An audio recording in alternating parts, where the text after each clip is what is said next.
Hello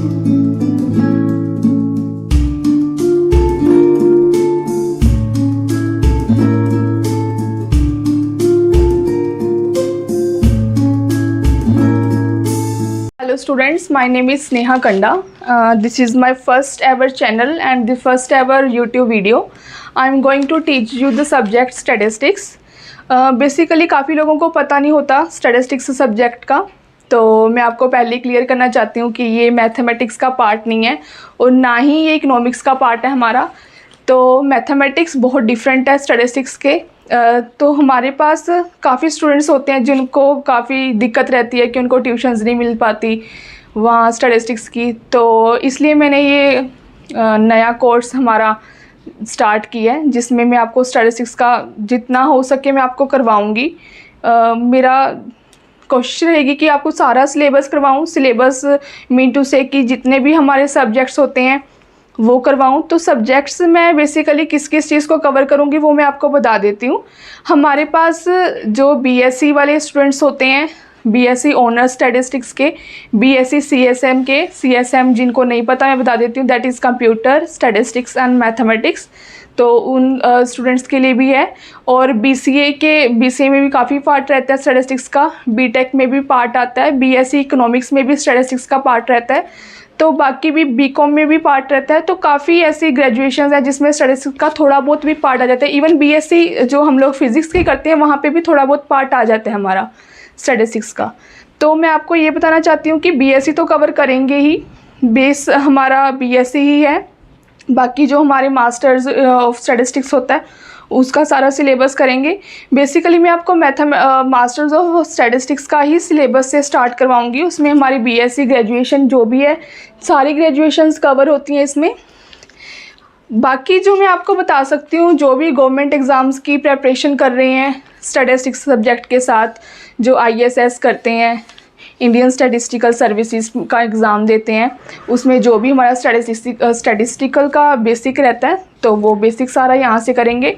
आप उसके बाद कहीं से भी आप कोचिंग लेके उसको अपनी नॉलेज को वास्ट कर सकते हैं, लेकिन बेसिक आपका यहीं रहता है। चाहे आप ग्रेजुएशन करते हो, चाहे आप मास्टर्स करते हो, चाहे आप कोई भी अपने गवर्नमेंट एग्ज़ाम्स की तैयारी कर रहे हो। गवर्नमेंट एग्ज़ाम्स काफ़ी आते हैं हमारे स्टैटिस्टिक्स के, तो आईएसएस हो गया, आरबीआई डीएसआईएम का एग्ज़ाम होता है। लेकिन मैं आपको ये बताना चाहती हूँ कि स्टैटिस्टिक्स काफ़ी कम लोगों को पता है, तो जिन लोगों को पता है उनको टीचर्स नहीं प्रोवाइड कर सकते हैं। तो ये उन बच्चों के लिए जो घर बैठ के अपना आराम से पढ़ सकते हो। आपको कहीं भी प्रॉब्लम आए आप मेरे को बता सकते हो। मैं डिस्क्रिप्शन में आपका व्हाट्सएप मेरा नंबर और टेलीग्राम चैनल भी ऐड कर दूंगी, तो आप वहाँ से मेरे से कांटेक्ट कर सकते हो। किसी को भी कोई प्रॉब्लम हो आप मेरे से पूछ सकते हो। तो मैं आपको थोड़ा सा बता देती हूँ कि हमारी जो वीडियोज़ रहेंगी, हमारा जो चैनल है ये हमने किसी के लिए बनाया है, कौन कौन से टॉपिक हम लोग कवर करेंगे। तो यहाँ पे मैं आपको बता देती हूँ, थोड़ा सा है हमारा। बेसिकली हमारे पास बीएससी कवर करेंगे और ग्रेजुएशन कोर्सेज,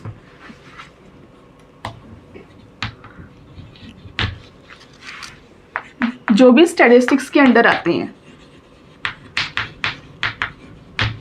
दूसरा हमारे पास मास्टर्स इन स्टैटिस्टिक्स कवर करेंगे हम लोग। तो तीसरा हमारे पास जो आईएसएस के एग्ज़ाम्स होते हैं उसका बेसिक जो हमारे पास रहता है वो सारा कवर करेंगे। दूसरा हमारे पास आ सकता है डीएसआईएम का, ये हमारे पास आरबीआई कंडक्ट करवाती है आपका एग्ज़ाम। और भी बहुत से एग्ज़ाम्स होते हैं, छोटे भी होते हैं, बड़े भी होते हैं। जो भी गवर्नमेंट एग्ज़ाम की आप तैयारी कर रहे हो जिसमें भी स्टैटिस्टिक्स यूज़ होती है, आपका ऑलमोस्ट यहाँ पे सिलेबस कवर हो सकता है। तो मैं आपको बता देती हूँ टॉपिक्स हमारे कौन कौन से रहते हैं। तो let me describe here. Topics नहीं कह सकते हम लोग, पूरे सब्जेक्ट्स ही हैं ये हमारे स्टैटिस्टिक्स के। तो आप देख लो। फर्स्ट हमारा होता है जो very basic statistical methods. This is very first subject जिसकी आप लोगों को सबको नॉलेज होनी चाहिए। तो ये बेसिक से स्टार्ट करते हैं हम लोग स्टैटिस्टिकल मेथड्स में।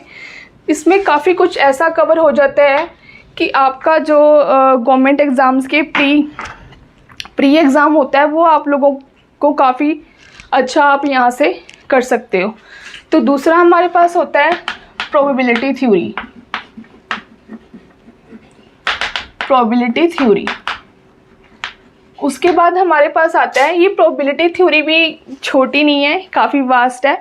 हम जब बीएससी एमएससी करते हैं तो वहाँ पे प्रोबेबिलिटी थ्योरी 1 करके, प्रोबेबिलिटी थ्योरी 2 करके ऐसे सब्जेक्ट्स को मेंशन करते हैं। बेसिकली होता क्या है, ये अलग सब्जेक्ट्स नहीं है, एक ही सब्जेक्ट है, तो उसमें क्या रहते हैं, पार्ट्स रहते हैं। धीरे धीरे इसका जो भी हमारा लेवल रहता है वो बढ़ता जाता है। तो प्रोबेबिलिटी थ्योरी 1 में बेसिक्स होते हैं, प्रोबेबिलिटी थ्योरी 2 में कुछ टेस्ट आ जाते हैं हमारे पास, प्रॉपर्टीज़ आ जाती हैं, नेमिंग टेस्ट आ जाते हैं जो आपको याद रखने पड़ते हैं, तो उसका लेवल थोड़ा बड़ा हो जाता है, तो हम लोग उसको प्रोबेबिलिटी थ्योरी 2 बोल सकते हैं। उसके बाद हमारे पास इन्फ्रेंस आता है। इन्फ्रेंस भी सेम आपको इन्फ्रेंस 1 मिलेगी, 1 2 करके मिलेंगी। फोर्थ हमारे पास आ जाता है इन्फ्रेंस अगेन। इन दोनों में फ़र्क ये है कि एक इन्फ्रेंस हमारी पैरामीट्रिक इन्फ्रेंस होती है, दूसरी हमारी नॉन पैरामीट्रिक होती है। तो जब पढ़ेंगे तो आपको क्लैरिटी होती जाएगी, जो पढ़ रहे हैं उनको पता ही होगा कि क्या इनमें डिफरेंस रहता है। इन्फ्रेंस में बेसिकली हम लोग क्या करते हैं, एस्टिमेटर्स पे काम करते हैं। एस्टिमेटर्स क्या होते हैं, आप एस्टिमेट कैसे लगाते हो, कौन से एस्टिमेट अच्छा माना जाता है, उसके बाद आप मेथड्स करते हो एस्टिमेशन के, तो ये रहता है। दूसरा आप testing of hypothesis, this is one of the main concepts of statistics. तो हाइपोथेसिस की टेस्टिंग बहुत ही इंपॉर्टेंट है, इसके ऊपर बहुत से क्वेश्चंस आ जाते हैं। और जो हमारी एस्टिमेटर्स के मेथड्स ऑफ एस्टिमेशन पे नंबर ऑफ क्वेश्चंस आपके आ जाते हैं। बीएससी एमएससी में तो चलो आएंगे ही, लेकिन जो हमारे गवर्नमेंट एग्जाम्स रहते हैं ये इन्फ्रेंस काफ़ी अच्छा रोल प्ले करती है उसमें। तो ये ध्यान देना जो भी गवर्नमेंट एग्जाम्स की प्रिपरेशन कर रहे हो, probability theory, statistical method, inference, this is the main topics of statistics. उसके बाद हमारे पास आता है सैम्पलिंग थ्योरी। सैम्पलिंग थ्योरी में हम लोग करते हैं कि किस किस तरीके से हम लोग सैम्पलिंग कर सकते हैं। इसमें नंबर ऑफ मेथड्स हैं हमारे पास, सैम्पलिंग कैसे करते हो आप, उसके बाद अलग अलग मेथड से कैसे सैम्पलिंग करते हो। विद जैसे with replacement is one type of this, without replacement, और 2 फेज सैम्पलिंग, 2 स्टेज सैम्पलिंग, बहुत सारी डबल सैम्पलिंग, बहुत सारी होती हैं हमारे पास, वो अच्छे से कवर करेंगे सारी। उसके ये बेसिकली हमारे पास मेन स्टैटिस्टिक्स के पार्ट हैं। उसके बाद थोड़ा सा मैथमेटिकल इसमें कॉन्सेप्ट अराइज होने लगता है, तो वहाँ पे हम लोग क्या करते हैं, एक हमारा सब्जेक्ट है टाइम सीरीज, नेक्स्ट हमारा सब्जेक्ट है demography. This is very important. Basically हम स्टैटिस्टिक्स यूज़ कहाँ करते हैं, हमारी सारी पॉपुलेशंस पे, कि पॉपुलेशन कैसी है, क्या क्या हम इस पे फाइंड कर सकते हैं, कुछ भी।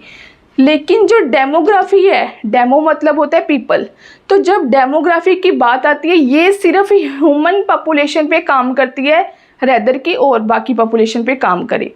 स्टैटिस्टिक्स सारी पॉपुलेशंस पे काम कर सकती है, उसके बारे में आपको डिसीजन दे सकती है, एस्टिमेट्स लगा सकते हो आप। लेकिन जो डेमोग्राफी है वो सिर्फ ह्यूमंस पे ही काम करके उसके बारे में कैरेक्टरिस्टिक्स फाइंड करते हैं, उसके बारे में हम लोग डिस्क्राइब कर सकते हैं। तो this is very important, demography. उसके बाद हमारे पास आता है न्यूमेरिकल मेथड्स।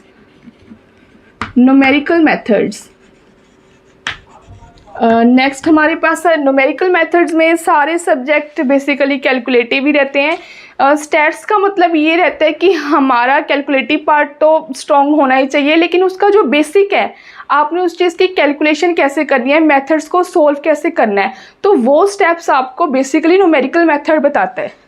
तो अगर आपके पास कोई भी मेथड है, न्यूमेरिकल मेथड में सारे मेथड्स ही हैं, सारे नेमिंग मेथड्स हैं, तो आप उस नेमिंग मेथड को पढ़ते हो, आप उसके स्टेप्स लिखते हो, आफ्टर दैट आप कैलकुलेशन उसकी फाइंड करते हो। तो बीएससी में हमारा जो ग्रेजुएशन की बात करें और मास्टर्स की बात करें, ग्रेजुएशन में और मास्टर्स में हमारा क्या रहता है कि इसमें थ्योरेटिकल जो हमारा पोर्शन रहता है उसमें थ्योरी कवर ज़्यादा करता है। ये क्या रहता है कि 30 या 35% हमारा न्यूमेरिकल पार्ट भी होता है, नो डाउट, लेकिन जो हमारा बेसिक है वो थ्योरी पे ही रहता है। तो आप ट्राई किया करो कि थ्योरी पे आप ज़्यादा ध्यान दो, कैलकुलेशन तो हो ही जानी है। अगर आपको पता है कि आपने इसको सॉल्व कैसे करना है तो वो आपकी कैलकुलेशन स्ट्रॉन्ग हो जाती हैं अब खुद से ही।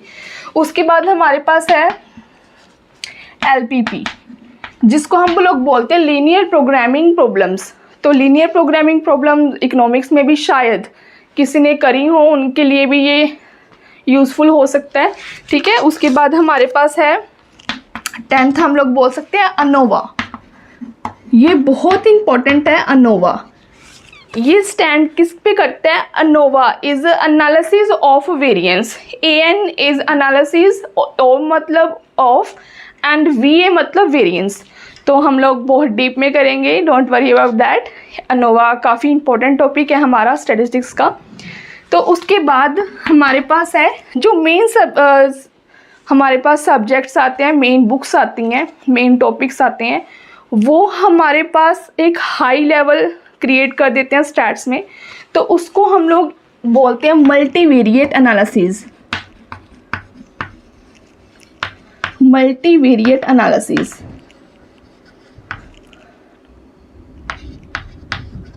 और एक सब्जेक्ट है हमारे पास स्टोकास्टिक प्रोसेस का। Stochastic process. 3-4 हमारे और भी टॉपिक्स हैं जो आपके कवर करेंगे ऑब्वियसली। तो लेकिन वो उनका क्या होता है, वो इनमें मर्ज हो जाते हैं। बाकी लोगों के लिए वो अलग टॉपिक रहेंगे, लेकिन हमारे लिए क्या होता है, इनमें वो मर्ज करके हम लोग बताते जाते हैं आपको कि वो है क्या। क्लियर है? तो आज के लिए इतना ही। Thank you so much. तो मिलते हैं वेरी फर्स्ट हमारी जो YouTube वीडियो आएगी, तो उसमें हम लोग स्टैटिस्टिकल मेथड से स्टार्ट करेंगे। ऑब्वियस है, this is first ever subject of statistics. इसमें बेसिक होगा हमारा, बेसिक से स्टार्ट करेंगे। बेसिक से भी हम लोग नहीं बोलती हूँ मैं, बिल्कुल ज़ीरो से स्टार्ट करेंगे। जिनको लगता है कि उनको स्टैटिस्टिक्स टफ़ लग रही है या टफ़ है, कुछ मुश्किल नहीं है इसमें, बस आपने ये चीज़ें करी नहीं होती हैं, तो मैं हूँ आपको करवाने के लिए। तो thank you so much for today's video. आप मेरी वीडियोस देखो, पसंद करते हो तो आपको पसंद आएंगी फॉर श्योर। अच्छी बनाऊंगी मैं, तो मेहनत कर रही हूँ मैं आपके लिए ही सिर्फ, क्योंकि मुझे पता है जो मेरे पास स्टूडेंट्स रहते थे ग्रेजुएशन के, तो उनको टीचर्स अच्छे नहीं मिलते थे। तो उनकी वजह से मैंने सोचा कि हमें भी अपने टाइम पे टीचर्स अच्छे नहीं मिले थे ट्यूशन के लिए। ये हमारे लिए बिल्कुल नया सब्जेक्ट था, आपके लिए भी नया सब्जेक्ट होगा। जो भी ग्रेजुएशन में एकदम से स्टैटिस्टिक्स को ऑप्ट कर लेते हैं तो उनके लिए थोड़ा सा मुश्किल रहता है ये चीज़ों। तो क्या होता है कि उनका अगर टीचर ना मिले तो उनका सब्जेक्ट में इंटरेस्ट नहीं बनता। तो मैं आपका यहाँ पर इंटरेस्ट बनाना चाहती हूँ स्टैटिस्टिक्स में। तो thank you so much for today's video.